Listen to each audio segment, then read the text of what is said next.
1991.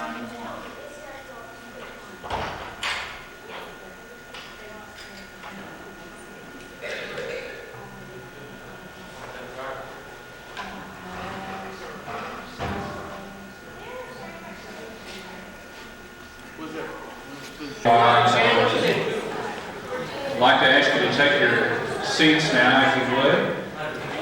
And welcome to the Oklahoma Historical Society.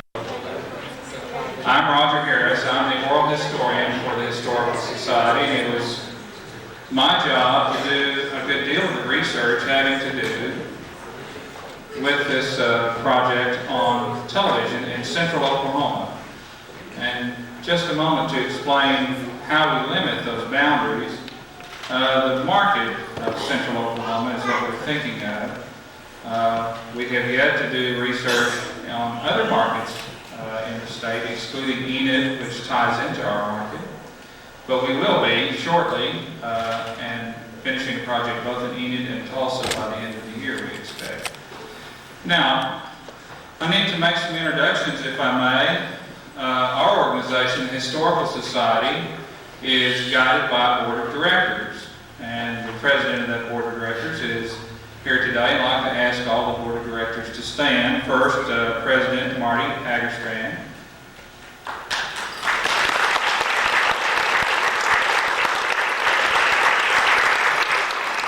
Mary Young.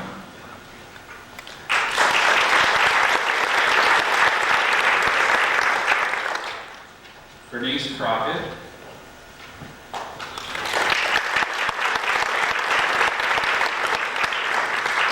And Carl Sadler.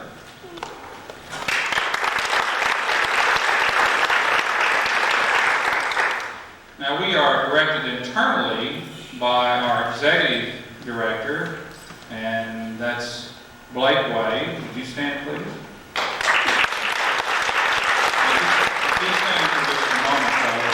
Now, he is also a television pioneer, having worked in that first quarter century of television. However, it was at KSWO Channel 7 in Lawton. So we'll have him up here one of these days talking about his experiences. Thank you. And then our director of this project is our deputy director, Bob Blackburn, who's hiding in the hallways, I guess. He's probably working. In any case, some of the other folks involved in this project, are you still? Is this still working? Okay. Some of the other people involved in this project in the Archives Division, Judith Mitchner, our registrar, Chester Cowan, the photo archivist, Bill Welge, our director, and also Megan Lindsay, who's no longer with us, but was instrumental with most of the transcriptions done on interviews. All were helpful, and I'll ask for all of you to stand later on with the rest of the staff. And then in the Publications Department, Mary Ann Bohoviak and Susan Allen. And in the Museums Department, Kathy Dickerson and Jeff Brierly, Bill Pitts, Bruce Joseph. And also a part of that Museums Department, the exhibit shop, who had to build the exhibit and make all of these different aspects of this particular era of history put together, and that's Gene Holtz and Lee Smitty Smith and also Marty Korf. And I'd like to say that this was a real challenge for Marty, who's the designer of our exhibits, since she was required to design something that was quite new and different in dealing with the 20th century, so on and so forth. We're used to dealing with pioneers and that kind of thing. And so a special acknowledgement to Marty. Now, would all of you please stand?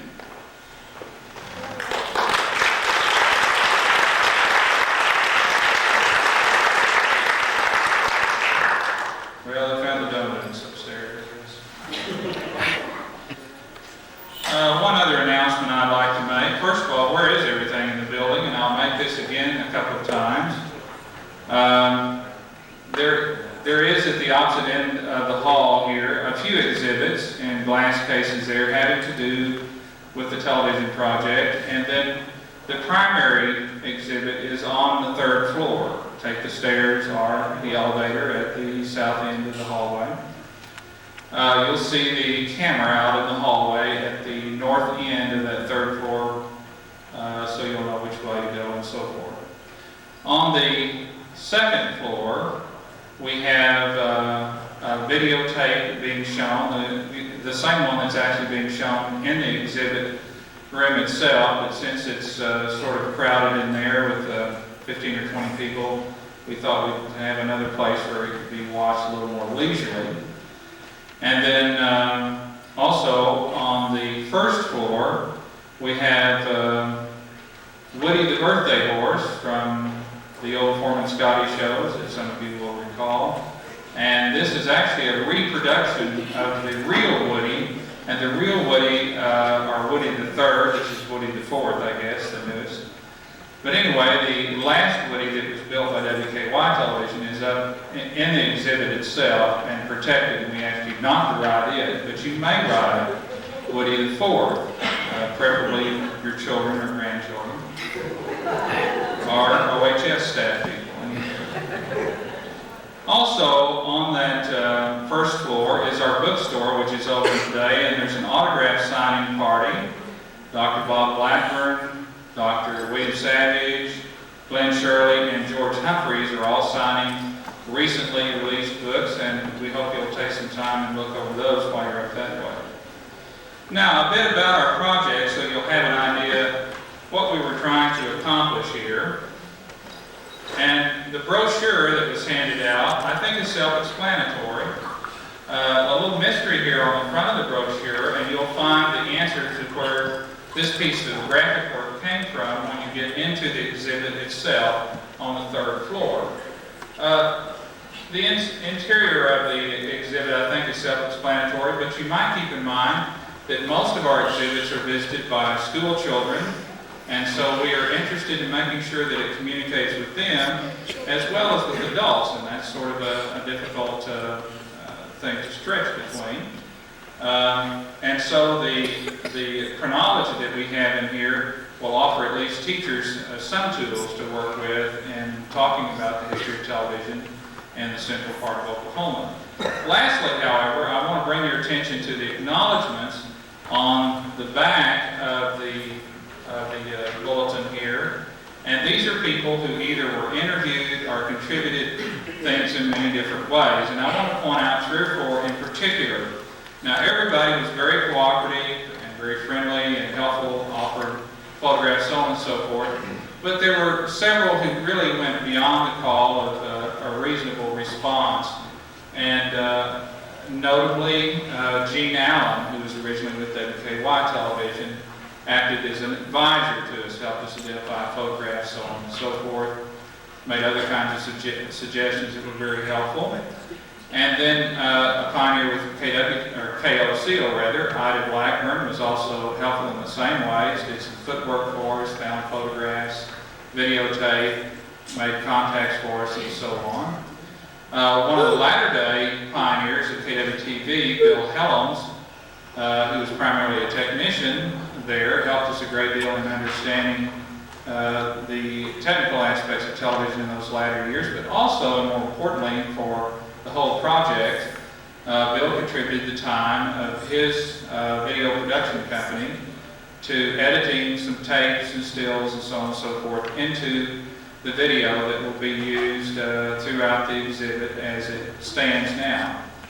And then a couple of other acknowledgments that are kind of special in a way. One of our board members, Jordan Reeves, which I don't believe could be here today. Jordan was also a pioneer in television, but not broadcast television. He was in the area of wholesale distribution. He helped us understand wholesaling and problems with the retailer and financing and so on and so forth. We're very grateful to him for his help and suggestions. And then lastly, 3 people in particular. I had an appointment with Bill Fountain. I also had an appointment with Frank Doyle. And unfortunately, I did not make those appointments in time, and they passed away before we had an opportunity to do that. I had a similar appointment with Cleve Cabin, a photographer with KOCO, who did loan me his scrapbooks, which we had used extensively. And so a special note of appreciation those folks. Well, I'd like to ask those of you in the audience here who were pioneers in those first 25 years at WKY, or at least primarily at WKY, since some people were a bit of a gypsy in those days, I guess. If you would go through this door to get onto the stage, then perhaps the audience might ask you a question or two. If you go ahead and do that at this time. And Al, would you lead the way, please?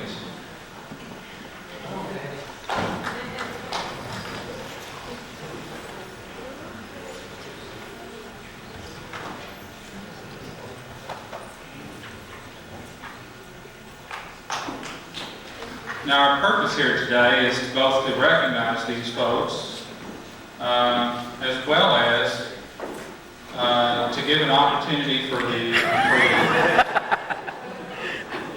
that's fine, sit down. That's fine.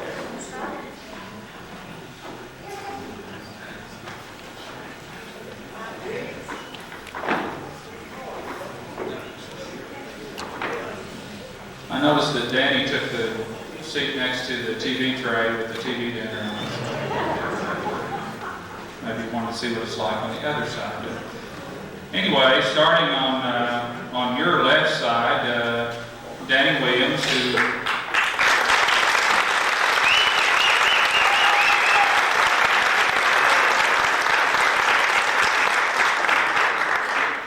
has overcome his shyness, is a pioneer in a number of different ways in broadcast television, starting in broadcast radio in San Antonio and coming, I beg your pardon, Austin, and coming to Oklahoma City to work for WKY Television with a program called The Danny Williams Show, which was a talk show, one of the real pioneer talk shows. And perhaps if you're wondering some interesting questions about that, some may actually remember. I do actually remember all those 89er ladies who were sweet ladies. And so at this time, I think what I'd like to do is just pass the mic from one person to another, and we'll just start with Danny. And if you have some questions of Danny, please go ahead and feel free to holler out. Everybody ask me one. Why don't you tell them which show you started with and the sequence of all the different ones you did? That's one of the great ladies of television in Oklahoma City, Anna B.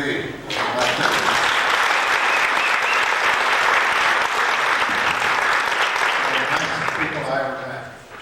I came to Oklahoma City in 1950 in May the 1st, 1950. I came up here to do a show called Gizmo Goodkin. There was a young man by the name of Larry Cotton who was a singer. He had a kid show, and this kid show was on WKY radio on Saturday morning. It was also on TV in the afternoon. TV had been on the air at that time approximately 11 months when I came here. We had a table and a puppet up in the superstructure in the little theater downtown, where the auditorium is now. We had an artist by the name of Basil Lowry who drove pictures, and I told stories like Cinderella and the Three Pigs and all this sort of thing. They put a big nose on me, and I had a big hat, and I was called Spavanaw Spoofkin. Spoof spinner of Spoofkin Land. We also had a show on TV at that time called Opus Pocus. Al Good here was the director of the studio orchestra at WKY when I came here. They had a big orchestra. It was a fabulous station, radio station. And we all were on Center Shindig every week, playing this, that, and the other thing. We used to do all our commercials live. We had no cue cards, no anything. The first time I was ever on television in my life was, I had been here about 4 days. And first of all, they were going to have me do breaks. Used to do it in the old days on radio. Am I boring anybody? In the old days, they used to have announcers do breaks between television shows. She would say, "This is WKY Radio Service, the Oklahoma Broadcasting or Publishing Company." Sorry, EK, whatever you want. And they didn't particularly want me on radio because I was a rather enthusiastic young man at 23 years old, and I talk too rapidly. At that time, they sold spot by the word, like they sold instead of 60-second commercials or 30-second commercials, they sold commercials by the word, 100 words or 20 words or so forth. And they had 9 staff announcers at WKY that when they got on the elevator and said, 4th floor, everything moved, you know, Ben Morris, Bill Fountain, some of the great voices. So they put me over on the radio station, and the Oklahoma Publishing Company had brought the opera to town with Reza Stevens doing Carmen.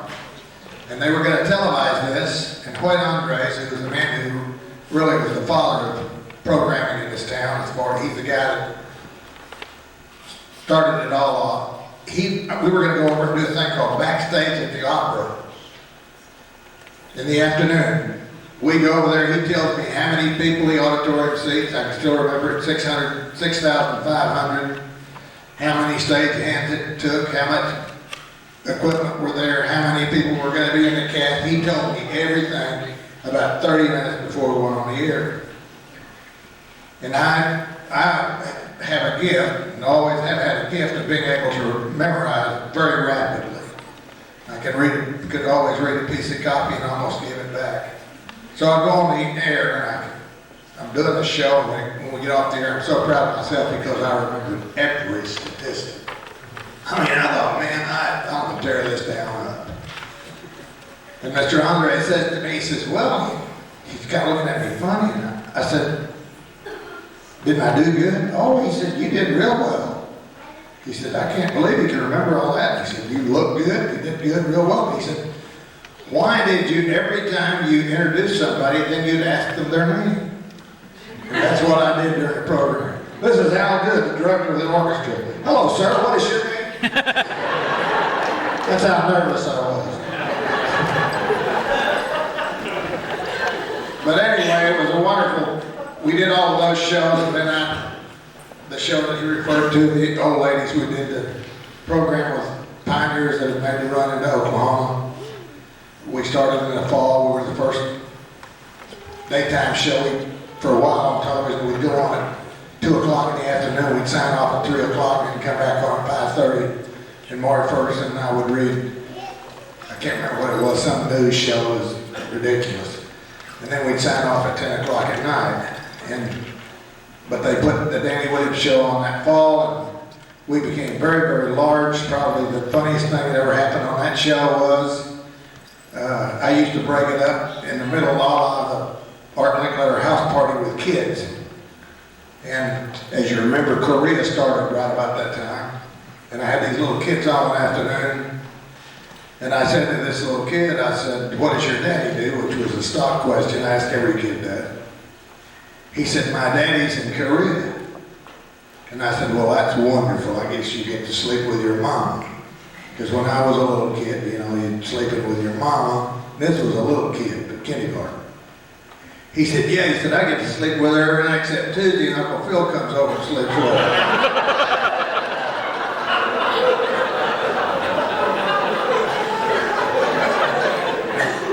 But anyway, that show was a terrific show. And we were great. You know, I mean, I thought I was something else. I made more money, had more recognition than I'd ever had in my whole life. And then Channel 9 came on the air. And they put a cowboy on in the afternoon with a cowboy hat on and some cowboy movies, and he blew me away. And there was no more Danny Williams show. Goodbye, so long, hello. And I was ready to jump off the APCO Tower. We still have the APCO Tower here? Anyway, I was ready to jump off the APCO Tower. And Hoyt Andres, God bless him, he said, well, he said, no worries. He said, Monday we're putting you on the air with a show. He said, we're going to give you a Synchro Retroverter. Your name's going to be Dan D. Dynamo. And you're going to be from outer space. And I said, what? He said, yeah. So the following Monday, I went on the air with a television set, a smock on like a scientist, because every scientist I'd ever seen wore a smock. I had 28 minutes of cartoons and 32 minutes to fill. And out of that desperation, I invented org and all sorts of things. I won't bore you anymore because I know a lot of these other people have some things to say, but that's how it all started with me. Thank you very much.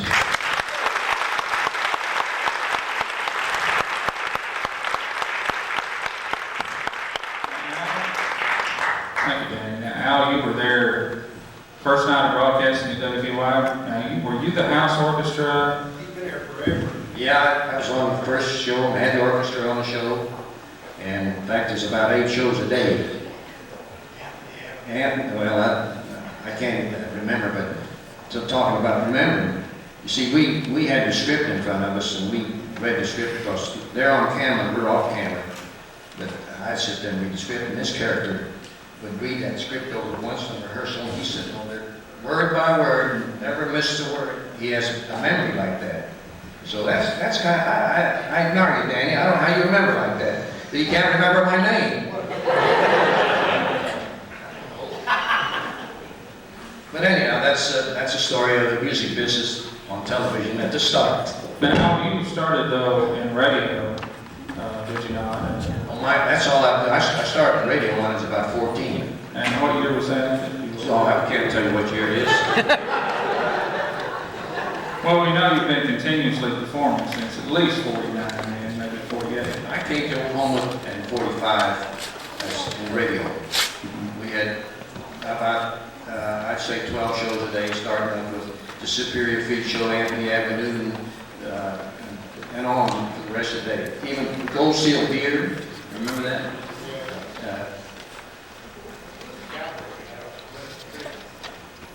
That's Merle Lindsay. Oh, we had cowboys of all kinds. Roy Clark, Buck Owens. I even recorded with Gene Autry at WKY. In fact, he's in town. And on some of those records that Gene Autry did, I'm playing the accordion on there. I don't know what name I used, but that was it. Any question about the music, we'll try to answer. Al, what was your association with Wiley and Gene? I was the accordion player on that show. I don't even remember what they called me, but they had a name. But it was Jackie, the accordion player. That's Jackie. That's Superior Feed. Good buddy, BDA. That's right. Well, now, speaking of cowboys, how would you pass that along there to Steve Powell?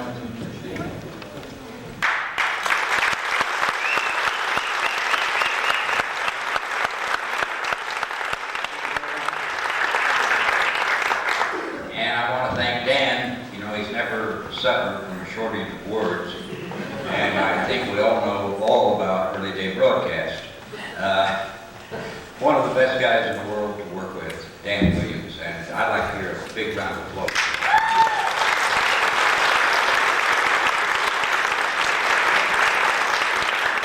We had more fun than we had a license to have. We did the Kid Show for almost 20 years and had a chance to meet a lot of wonderful youngins that have grown up and become very responsible citizens of our state today. I don't know that I can add anything to the history of early day television, but if you have any questions, I'll try. Whatever happened to Hog Water? Well, old Hog Water went back to radio.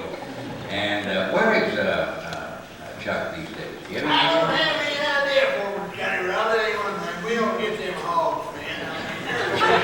Hog Water was one of our characters, and so was an old man by the name of Willie. Xavier T. Willard. He was the epitome of the little boy that, well, he was kind of like yesterday's Dennis the Menace, only he was about 97. That old man could get us into more trouble than anything you can possibly imagine. Wilson Hurst also played a part. He played the part of Cannonball. And for some of you that might like to know, Wilson is back in Arkansas managing a small radio station. Good guy, too. And one heck of a nice guy. There were 3 main characters, Xavier T. Willard, Cannonball, and myself. And a vivid imagination between the 3 of us. Now, a lot of folks have asked me if there's any of those shows left. They're not. They were all produced, the adventure segments were produced on videotape. And videotape at that time was very, very expensive. Not at all like it is today. The tape was so expensive that our show was assigned so many reels of tape, and we used it till there was absolutely nothing left of it. So all of those shows that were on tape, the adventure segments, were either erased or lost.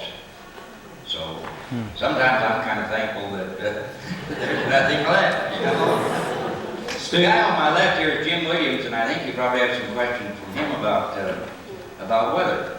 It's good to see you again, Jim. You look good.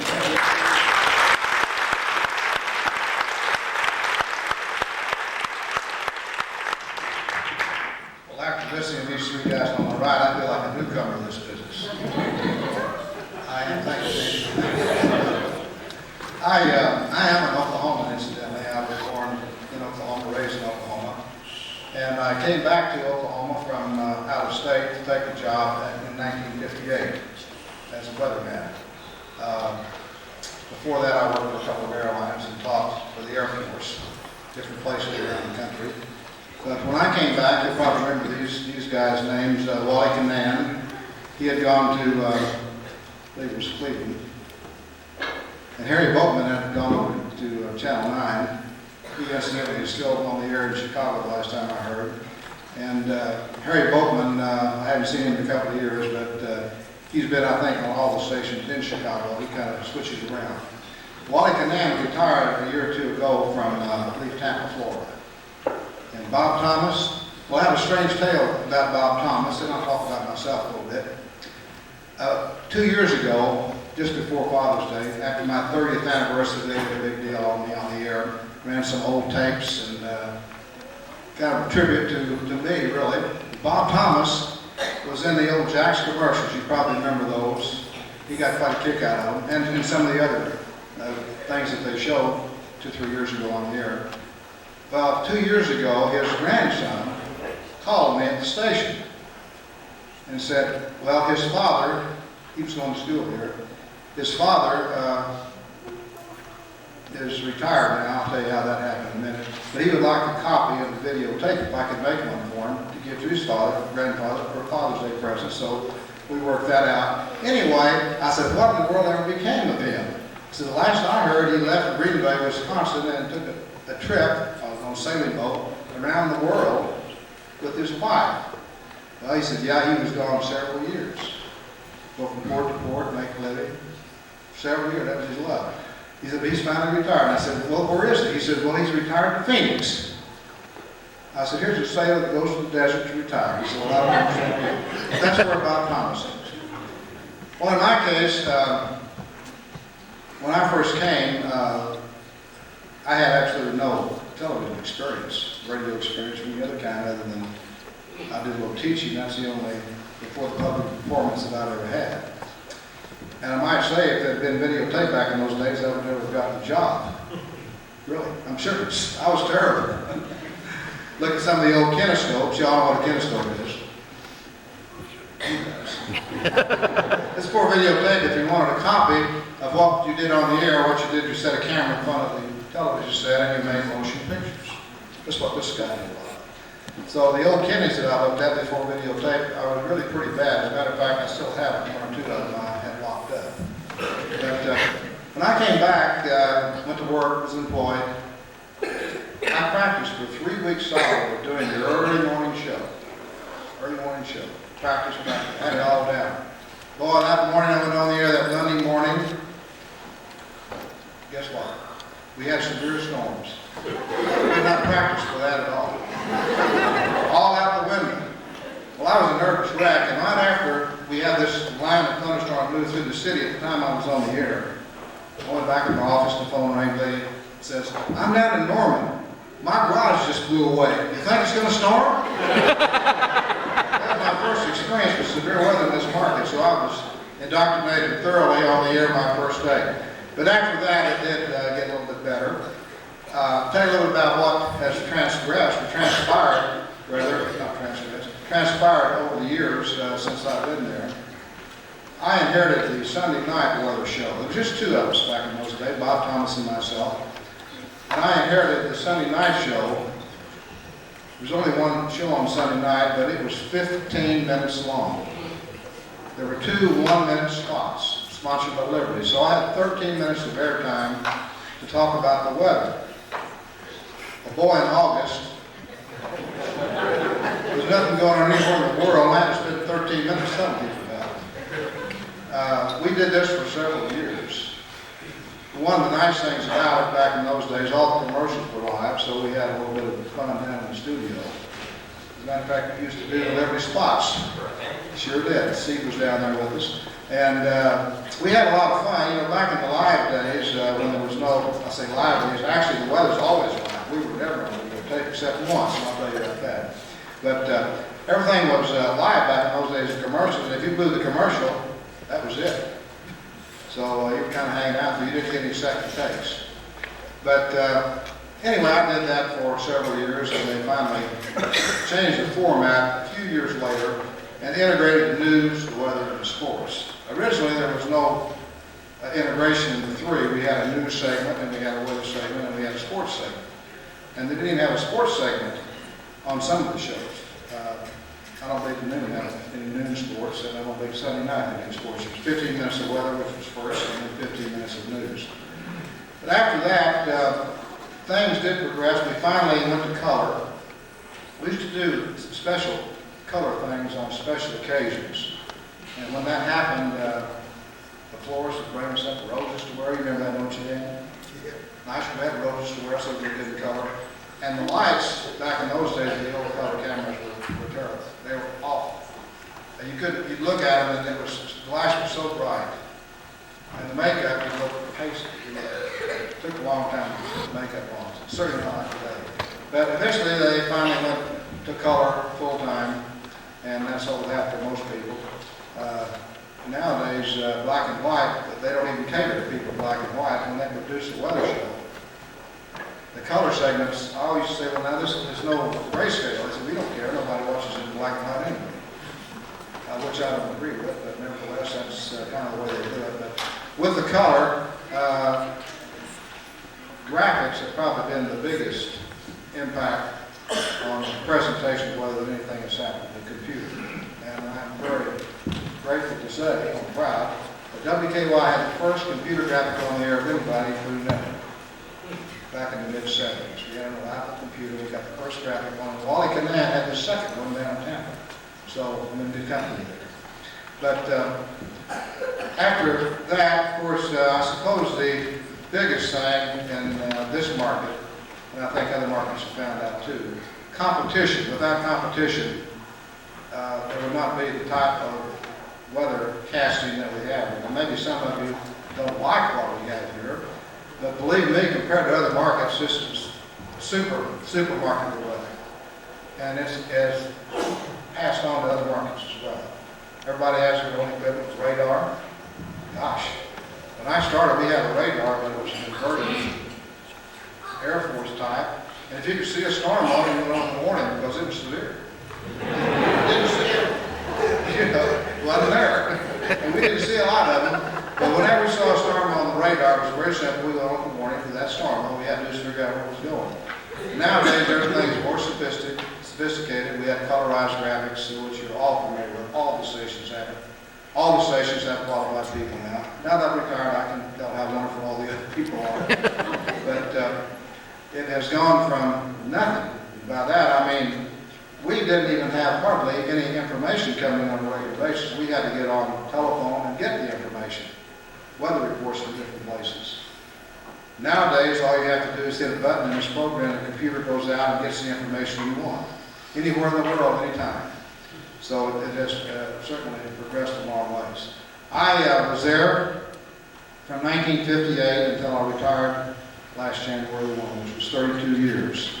And it's been a great 32 years, and I might say I think I have had the best years that television have had to offer up to now. And I can't see that that's going to change it. So I'm happy to be retired, no regrets about it. This guy on my left, I mentioned kinescope, maybe he can tell you what that is. Wait a minute, one more thing. I said there's one time, no recording of a weathercast except for one time. Well, a few years ago, here it was, Christmas Eve, I was doing the show. Nothing going on in the work. Guess what I did? I taped the weather for the next morning, and what it had was my voice and the forecast, and the numbers they got off the wire, they put in for the forecast temperatures, which changed, so they'd be updated. Ernie Schultz, the news director, said, Jim, what happened to the sound? I said, what do you mean? He said, well, when you were doing the weather this morning, he said, your voice was on, partly clouded or whatever, and then they went to a graphic that had the temperatures, and you didn't say what they were. I said, well, that was taped. He was about to kill me. He said, don't you ever do that again. I said, okay. I had one Christmas that I didn't have to go to work early in the morning. I'm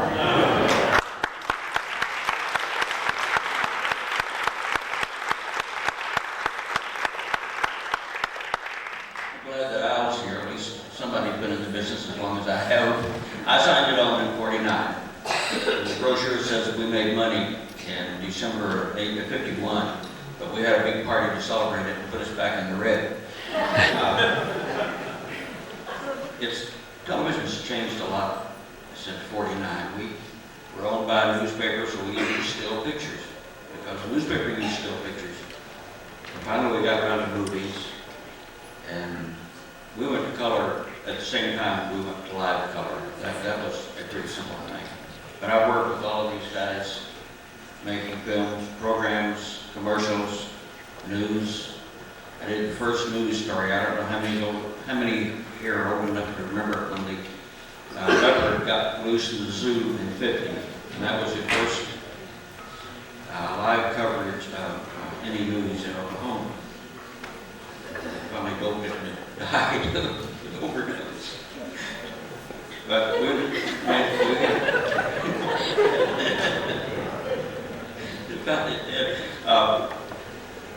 I've done commercials. I worked with Danny on the 3D Danny show. I made 10,000 kinescope recordings of the weather show for somebody to see, and news shows, and 3D Danny's day. And those days, you just photographed it off a monitor, just set a camera up and shot it. And they were terrible, but the only way we could do it. They're running upstairs, I think. If not, I have a copy. And Steve. Anyway, I've been there forever and ever and ever before I retired. And it's been a lot of fun. Keep working.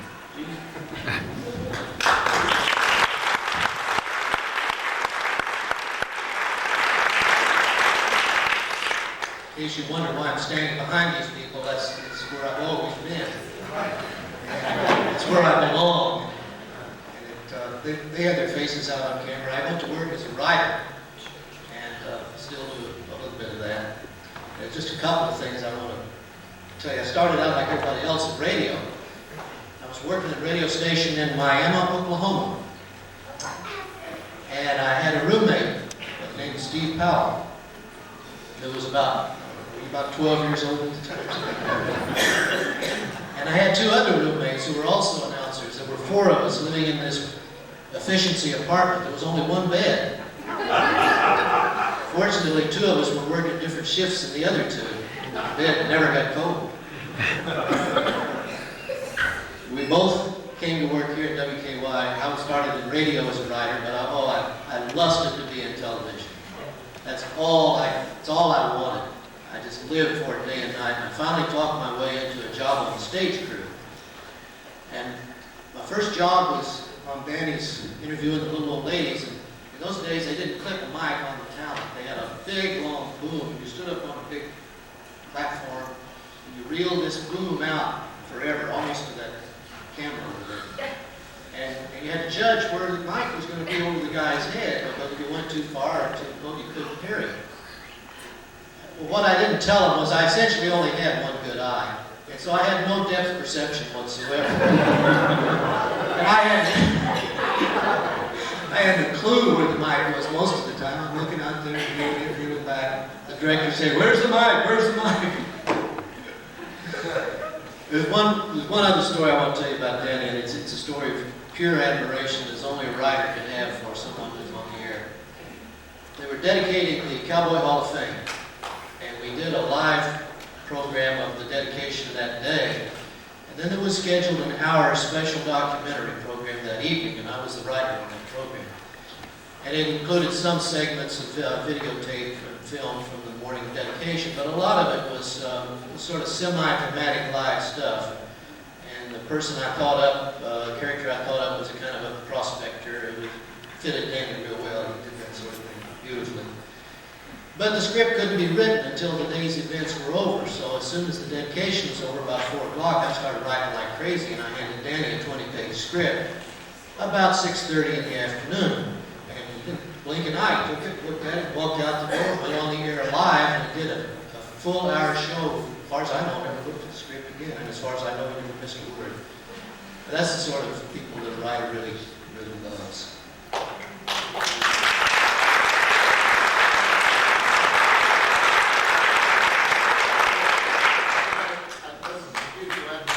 I told this gentleman here when he came down here, I was in TV for 34 years.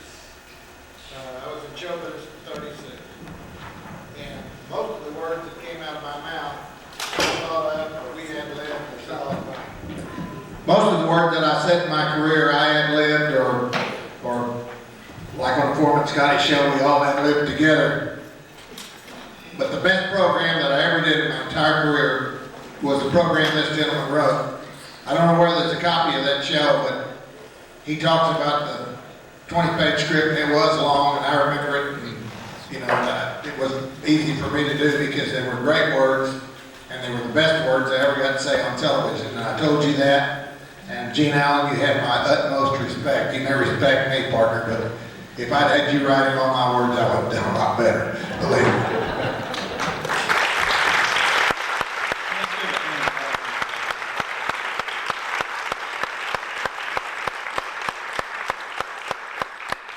Well, we want to excuse these guys so we can bring up some other folks, and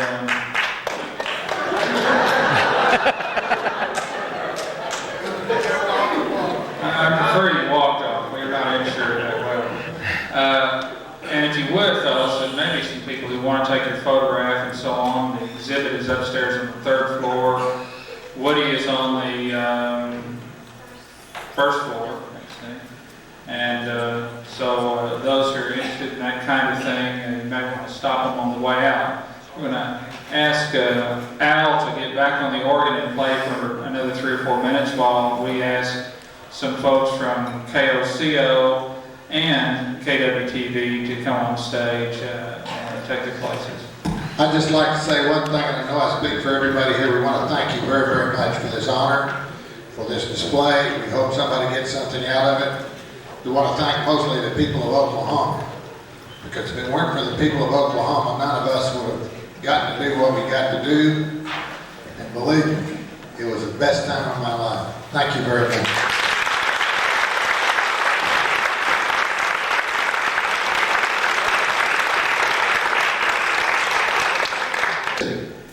And we shared, through the good graces of Channel 9, the tower.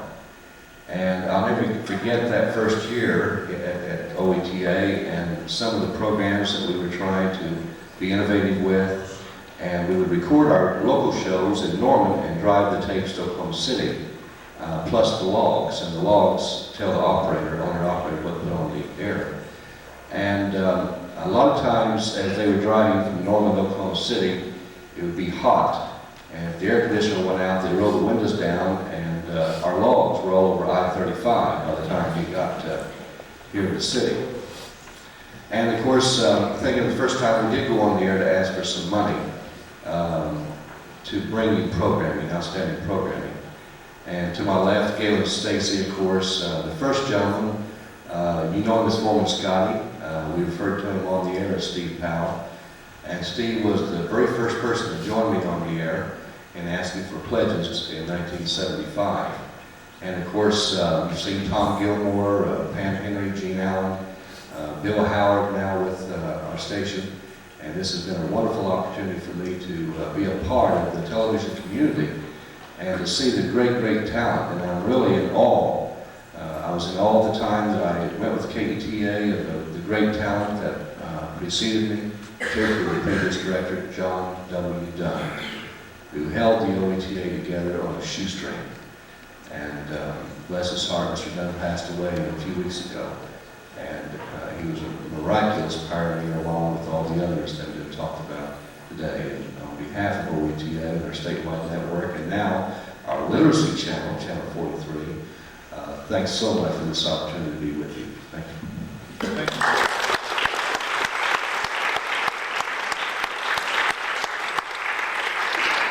And now, as we've noted in our exhibit, one of the principal things that existed in the first 25 years of television in central Oklahoma, as well as across the nation, was the phenomenon of talk shows. We still have talk shows. They tend to be early morning shows now, or rarities elsewhere. But they were not in those first 25 years, and Gavin Stacy certainly helped set the pace for that sort of thing. Thank you, Roger. Thank you, Bob, for mentioning the fact that I occasionally participate in helping raise funds for the OETA. I do that because I believe the OETA, generally speaking, provides the best quality programming of all television, not only in Oklahoma, but nationwide too. The OETA is a prominent public broadcasting system in the state of Oklahoma. And the reason I know that, I do not work for them, so I'm not being paid to say this. Visiting firemen from all of the United States come into Oklahoma City to see how Bob Allen and his outstanding staff are doing it and why they're so good. So we're lucky to have the OETA in Oklahoma. We're lucky to have also, I think, the 3 pioneer stations. I think Jim Williams earlier mentioned what competition does for you. Competition raises the level of quality for everybody. And indeed, Jim, there was a tremendous amount of competition, not only between the weather departments at 4, 5, and 9, but the news departments also. Some of that same competitive spirit existed between the Ivy show, the Galen Stacy show, and back before Danny Williams took that daytime show, the Tom Paxton show. And because of that competition, I believe Oklahoma City, and certainly I'm not due any more of my share of credit for that than I really ought to have, and so many others who are responsible for that, I believe raised the level of local programming to a high quality that other states, even bigger cities, much bigger markets, looked upon Oklahoma City with a great deal of envy. I have 2 people, 2 entities who are present today, Roger, that I have to say thank you to for the opportunity I was provided in television locally. Carl Gadd being one, and the Willie Wired Serenaders being the other.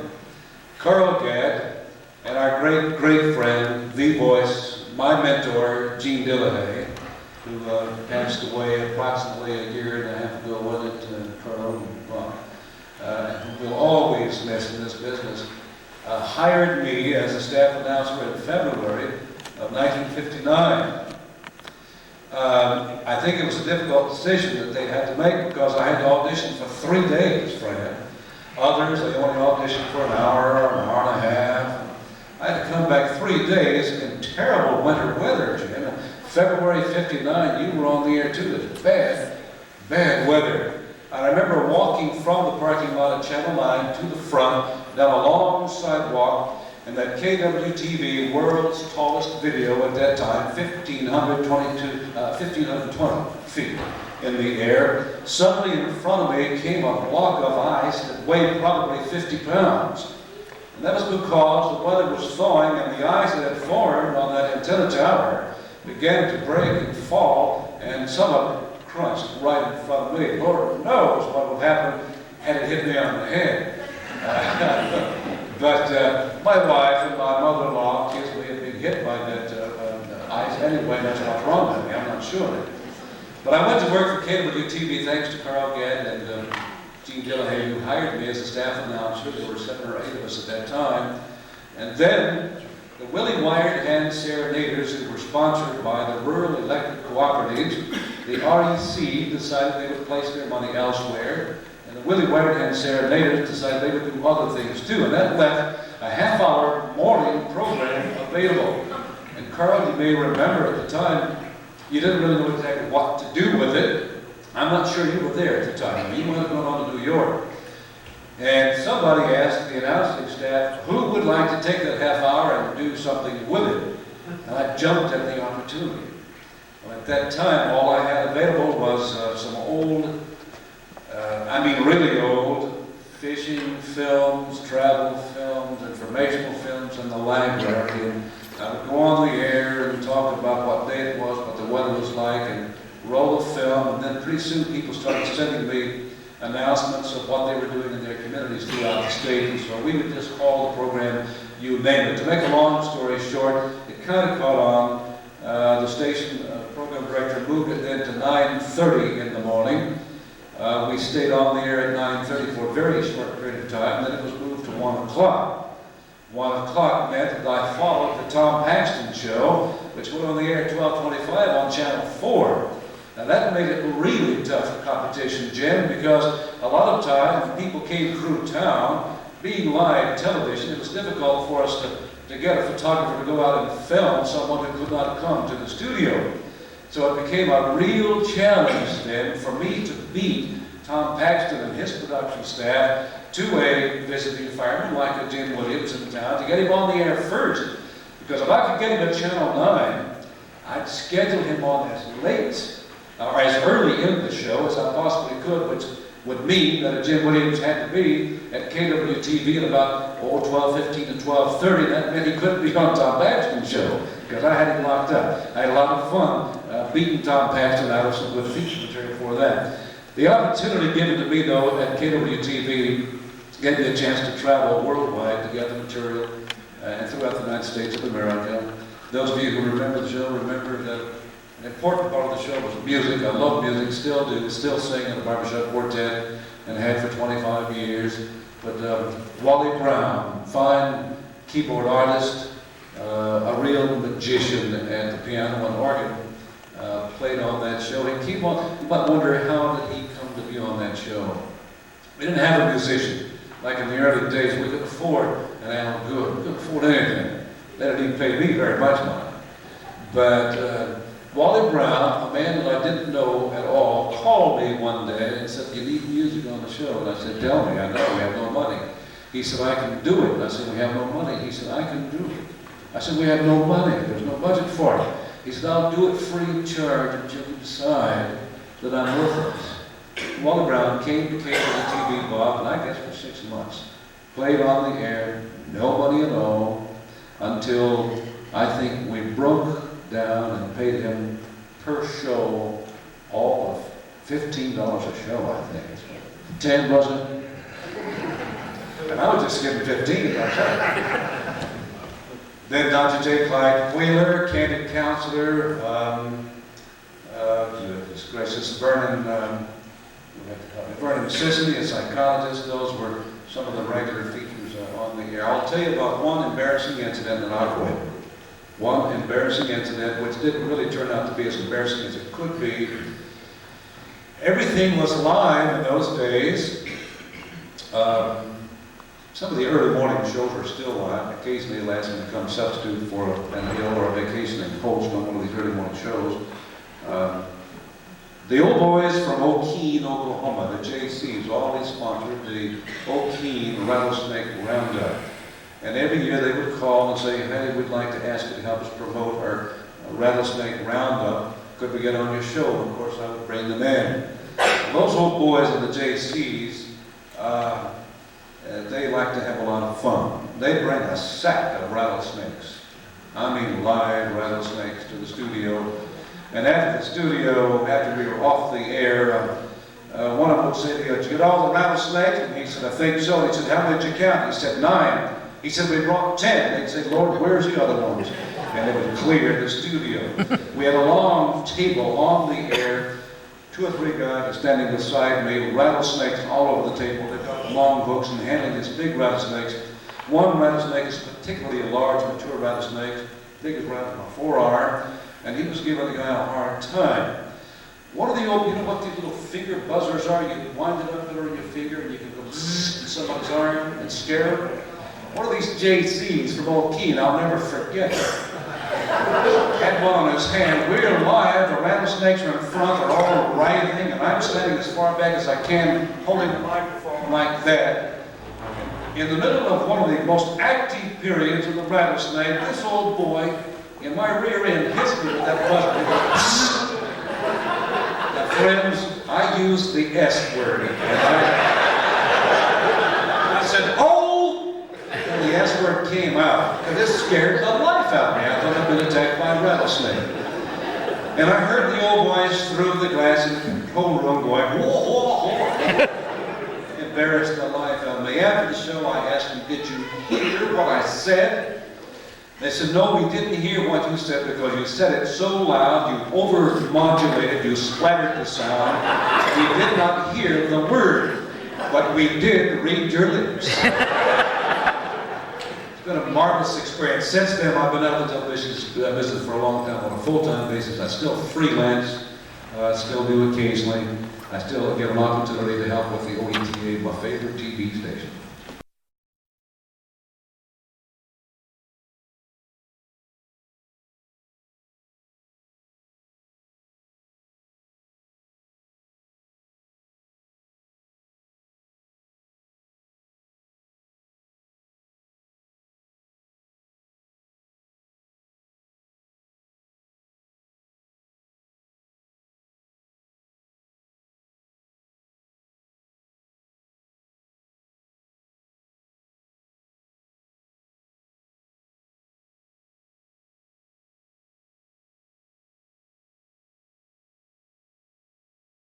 Years. So I was Miss Fran for a total of 26 years, although from 1967 on, I also worked at the Health Sciences Center in the Child Psychiatry Program.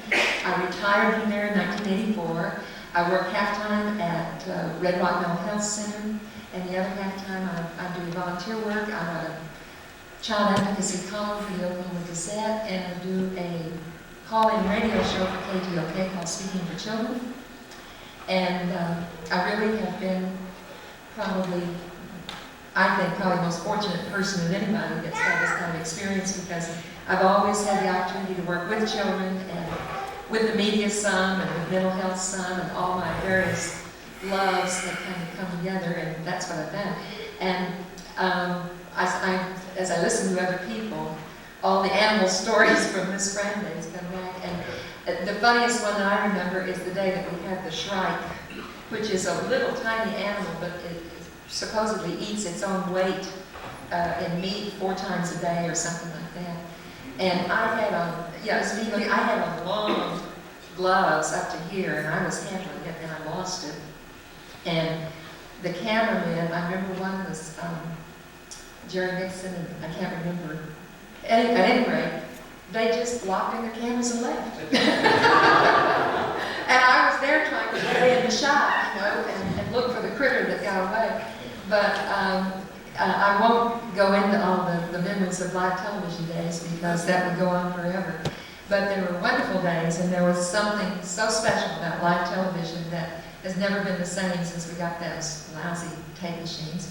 And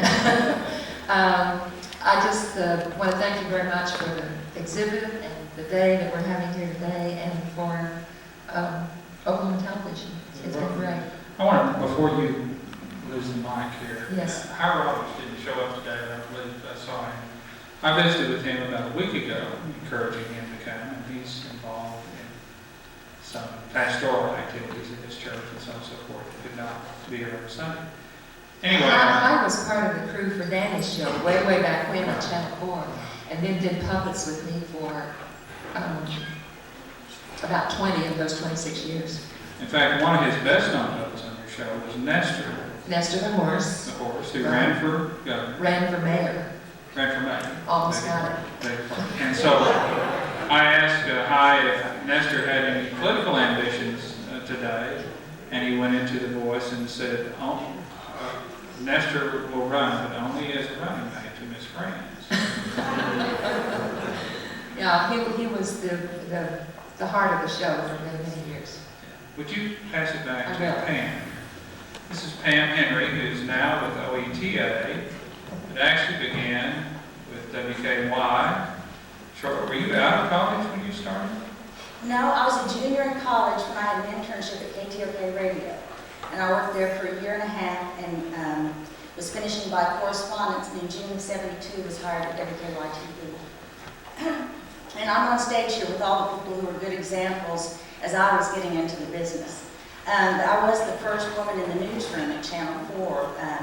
First Lola was in the newsroom as the weathercaster at 9, and then they hired Bob, Hoyt, hired a woman from somewhere who was the first woman in Oklahoma City television newsroom. And then Pam Olson was on shortly after that. The first thing I did was be film librarian and reporter, which meant that I locked all the film and its boxes and all that, and then when I had time extra, I got to report. And so then eventually, they had, of course, the morning cut-ins, the 7:25 and 8:25 the Today Show, and they had the midnight news, which is Bill Howard and I agreed kids do that for free, or they pay the station to let them do that. So we did the midnight news, and then Tom Snyder came on, and we did the 1 a.m. news, and sometimes we did the 1 a.m. news and the morning show. And I was opposite Lola for some of that time. She was on with the farm program on Channel 9. So, and then I went into politics, and I went to Channel 9 after that as a producer, and then went to Channel 5 on the morning show, the live morning show. The biggest problem of the day is getting to work on time, and after that, it's all right. So, but anyway, it's been a wonderful career for me, and I'm at OETA now as news director, and enjoying it very much. Thank you. Now, Pam, before you give away the mic here, who was the news director at Channel 4 when you were hired? Jack Ogle hired me. Thank you. Now,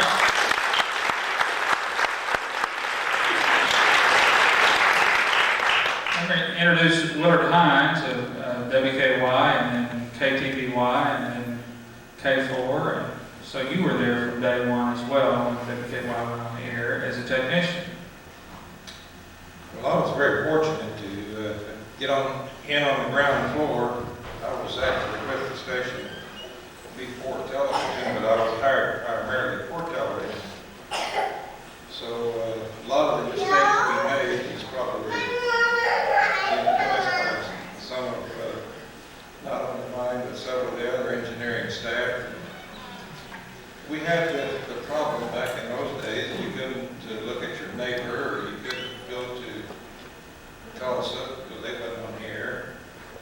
At that time, there was only one other station in the whole Southwest, and that was Channel 5 in Fort Worth, which we did visit. They went on the air, and I believe it was in August of '48, and Channel 4 went on the air in June of '49.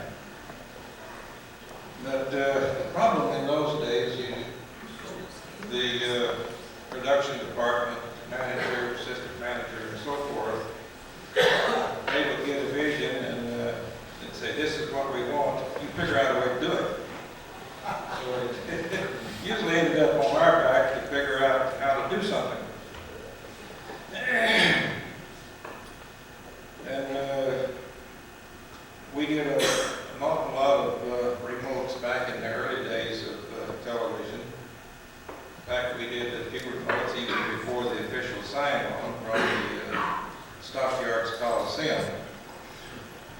And I guess it was the atmosphere of the place, because it sure was smelly, due to its location and everything. But we'd be out there somewhere around 3 o'clock in the afternoon to set up 2 cameras to do the wrestling. And I don't know what time, it must have been 9 o'clock or so or something like that. And of course, it all had to be live. In fact, I think it was almost before film on it, John. Bill Fountain did it for a long time, and then later Danny Williams came on the scene as from the Stockyards. And to get it on the air, we had to, of course, microwave it from the stockyards. And to get a signal anywhere, you have to be on a high spot. You have to go to another high spot. So we microwaved it from the old staircase on the outside of the building to APCO Tower, which was later Liberty Bank, and I don't know what they call it now, but it's one of the taller buildings right downtown. And at that time, the studios was in the municipal auditorium. And we microwaved it from the top of that building to the studio, and then from the studio to the transmitter, which is out on Britain Road. So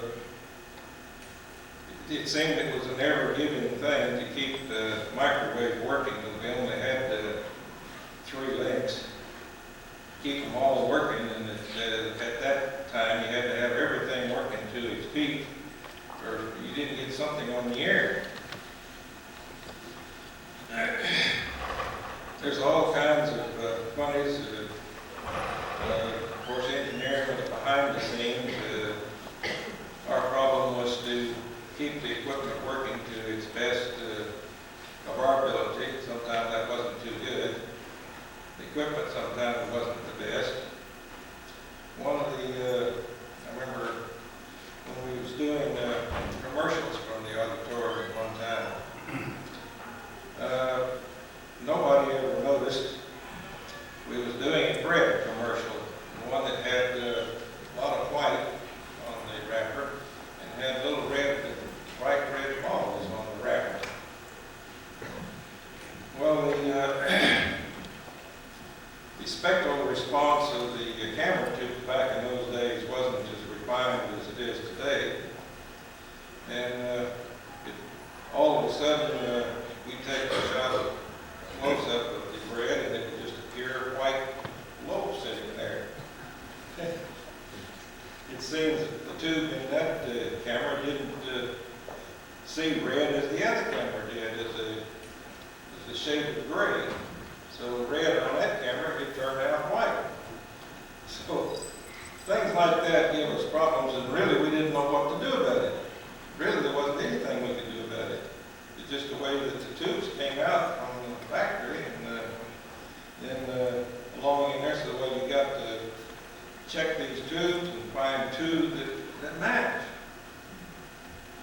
Where the red turns out the same shade of gray on this camera as it does on this camera. So that's some of the problems that we had that a lot of people didn't know that we were going to be confronted with.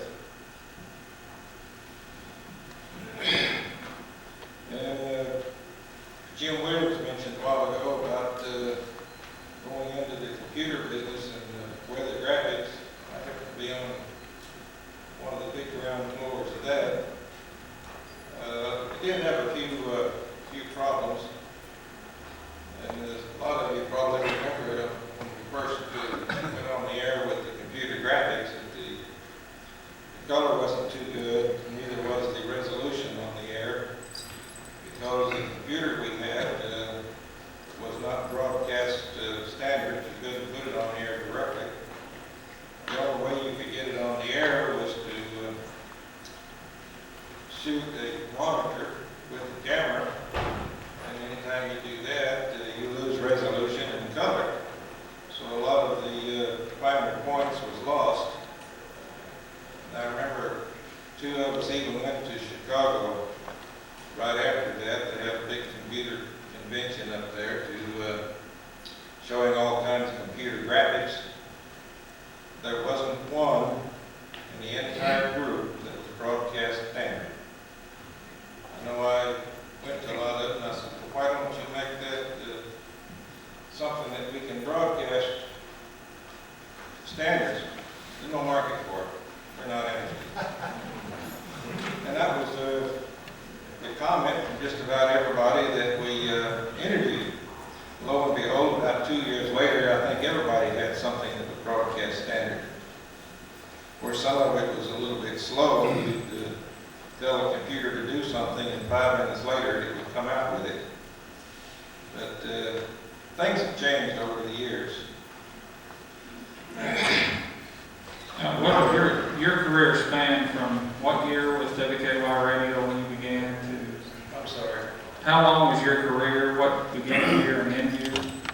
I was hired at Ford Television. I went to work for WKY in August of '48. And then you left K4 in, Well, I broke in on radio,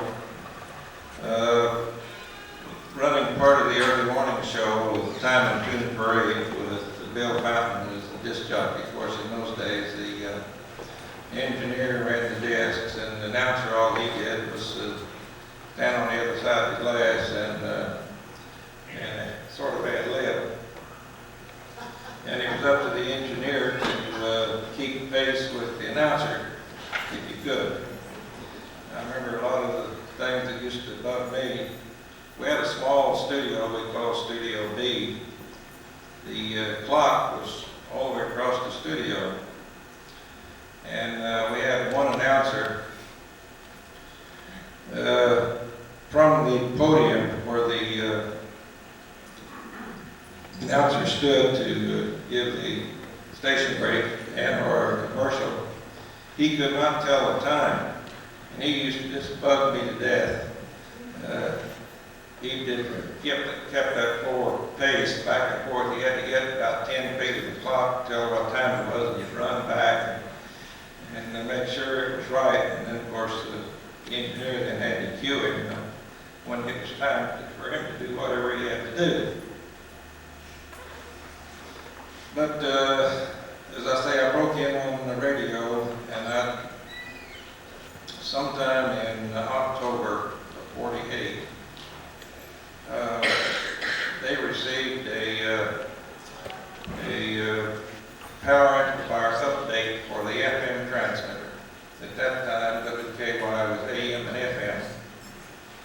And FM had kind of subsided in those days.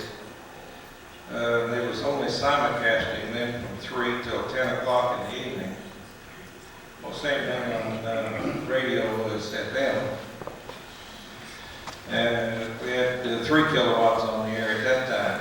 And somewhere in October, they received a 10 kilowatt amplifier update to put on this transmitter to make it 10 kilowatts. So Aaron Britton himself was transferred out to the transmitter to install this 10 kilowatt amplifier. So he and I installed this, and by the time we got that installed, the television equipment had started arriving. And we went right on from installing the FM to installing the television transmitter. And the television transmitter back in those days was a water-cooled, if you can visualize water-cooled vacuum tube. But the sound portion and also the picture portion and the final amplifier in the transmitter was water-cooled. And of course, a lot of the radio transmitters back in those days was water-cooled. That was old standard. But that was my first experience with any water-cooled tubes of that magnitude. They even cooled every element of the tube.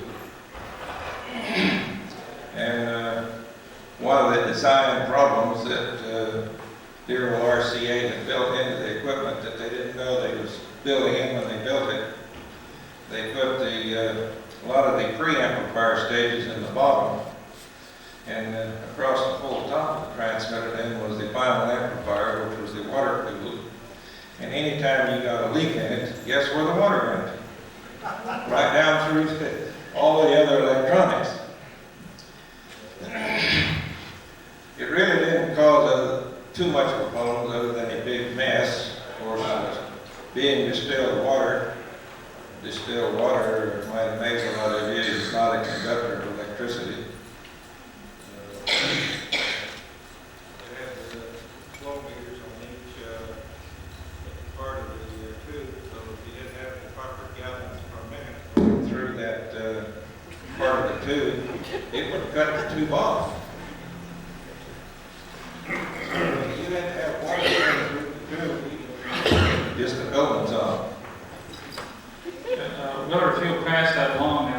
appreciate your input there.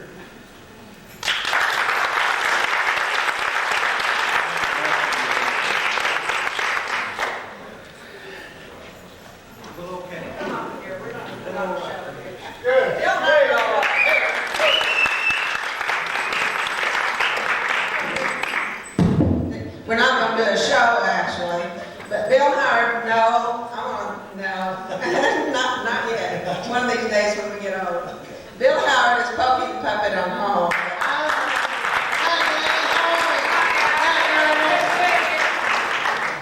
And what you, say what you told me when you saw him. I never seen him by that old wall. He said, "Is that Daddy's daddy?" I'm sorry, big nine. No, he's not. Okay, all right. Well, I tell you what, Bill, we've got several people that I definitely want to talk about. One of them is our old buddy Cleve Kevin. And Cleve Kevin's family came up from Dallas, and his two boys and their family and his wife are in the audience. And Cleve passed away this year, and it broke my heart. I didn't even know it until Roger told me about 3 or 4 weeks ago. Would you all please stand? Cleve is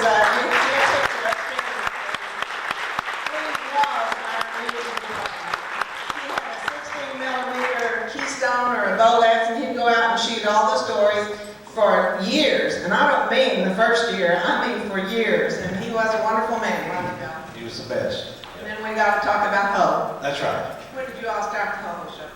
1961, I believe it was.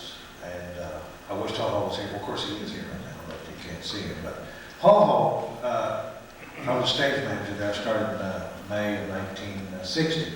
And Ho Ho, first time I saw Ho, I thought, he looks just like Danny Williams, but he's Ho to me was, I've never met a clown, so I was so impressed with him. And then one day he said, "Would you like to do a puppet with me?" And I said, "Well, I don't think so." He said, "Well, just give it a whirl." So we started working on the show, and I kind of like it, I kind of enjoyed doing it. So then we had a contest named Puppet, the way they said, "You're always sticking your nose into everybody's business, so why don't you come on Puppet?" So that's how it started out. And when I started with Channel 5, I was making $116 every 2 weeks. And 30 years later, when I retired, I was making $116.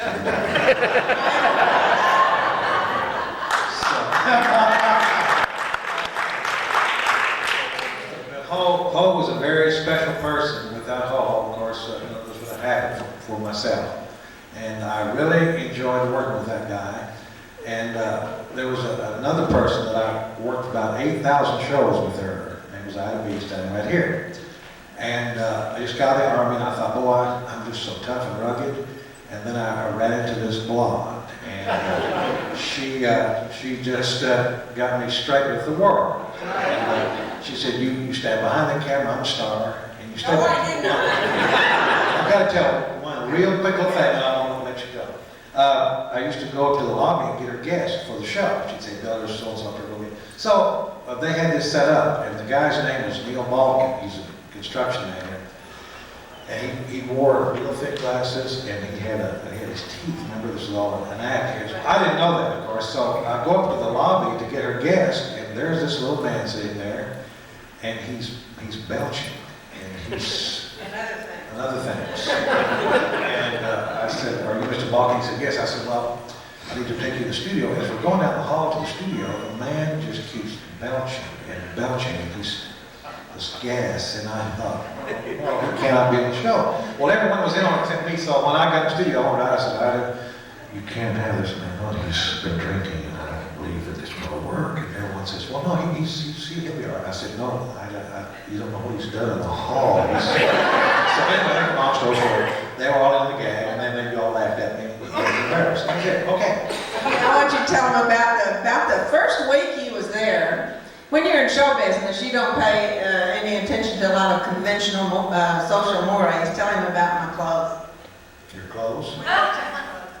Oh, yeah. I've been there for 2 years, talking it all, and I walk down the studio, and she says, "Oh, I'm looking at the monitor." That's okay, that's right. Your story. So anyway, she says, "This outfit it's pink, and we're in black and white, and it looks like I have nothing on. So would you mind going to the car and she said there was stuff hanging in the back. So I took off, and when I come back to give them to her, she's got her back to me, and she just has her underclothing on. And I just, a real woman, that's the story. We didn't have any dressing rooms, was the story. We got the right story? Yeah, that's the right story. We got a lot of other stories, but to make a long story short, don't really have to recount much of my history, because those of you here today who are interested probably were there in on it. One thing I would like to correct, Galen Stacy said, you know, it's been tough for a woman to live in a man's world and work in one. I always felt like I was born 30 years too soon, but I feel like I plowed a few rows for the new girls. But Galen said he and Tom Paxton fought for guests. I got news for you. I got them first, because I was on at 9 o'clock and let them fight over the two, okay? And then the other thing is that my greatest accomplishment, as far as I'm concerned, has absolutely nothing to do with television. It's the fact that my son is Dr. Bob Blackburn, to me the greatest historian in the state of Georgia. Just one quick story there. I don't know whether it was aptly named. We really didn't have Elliot Ness and all that on too much, but the Oklahoma Syndicate on Channel 5 during the early 60s. It was John Kirkpatrick, Dean McGee, B.D. Eddy, Everest, and that group of city fathers. In 1962, Earl Hickerson had never liked me. He wanted to get rid of my show, so he gave me a movie to host.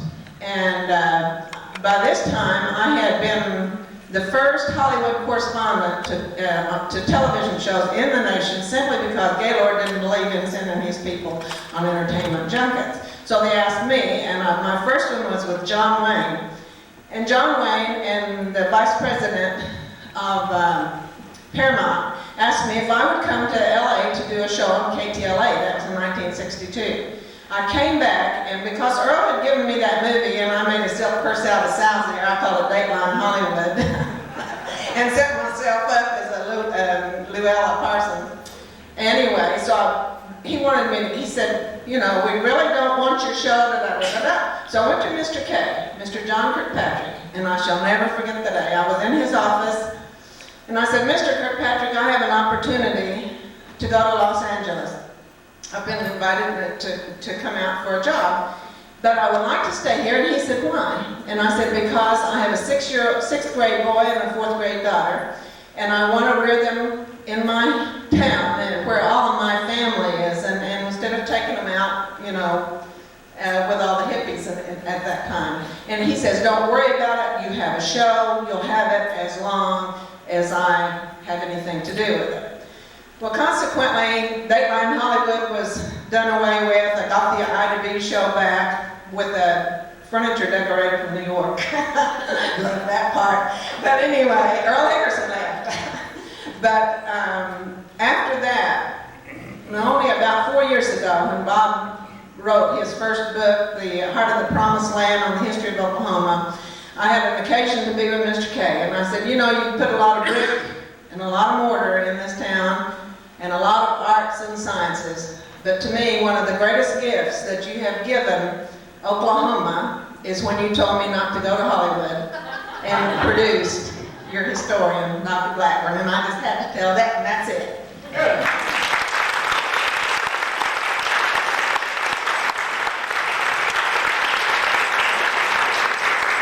Well, thank all of you for coming. If you haven't seen the exhibit up on the 3rd floor and some of the other things around through the building, we hope you'll take advantage of that. One last person to recognize who was not here at the beginning of our program, and that's the person we got most of our information about the wholesaling and retailing, financing, and so on and so forth of the television industry, and that's Jordan Reeves. If you'll hold up your cane or whatever here.